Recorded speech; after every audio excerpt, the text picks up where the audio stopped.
Na michezoni, mtazamaji, mchuano wa Afrika wa gofu wa vijana wasiozidi umri wa miaka 18 yameingia siku ya pili katika uwanja wa gofu wa Windsor. Siku ya kwanza ilitamatika taifa la Afrika Kusini likiwa kileleni. Tuungana naye mwanahabari wetu wa spoti Gladys Midecha akiwa uwanjani na mengi zaidi mbashara. Gladys, karibu, sukani kwako. Naam, shukran Eval. Hapa jinsi ulivyosema, tumekita kambi katika uga wa gofu wa Windsor ambapo ni siku ya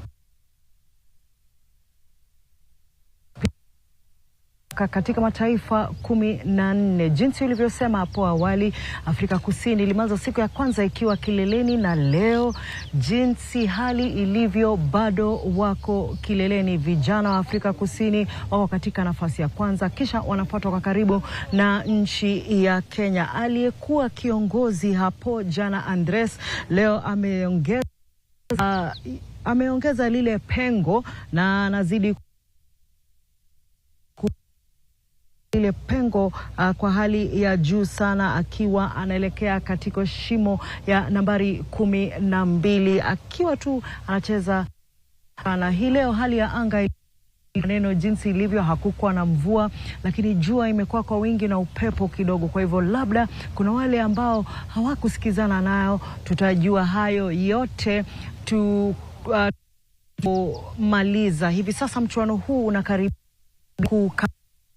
na Wakenya wanazidi kufanya vyema. Tukiangalia timu ya kina dada, Kanana Muthomi leo amekuwa na siku nzuri tukilinganisha na jana ambapo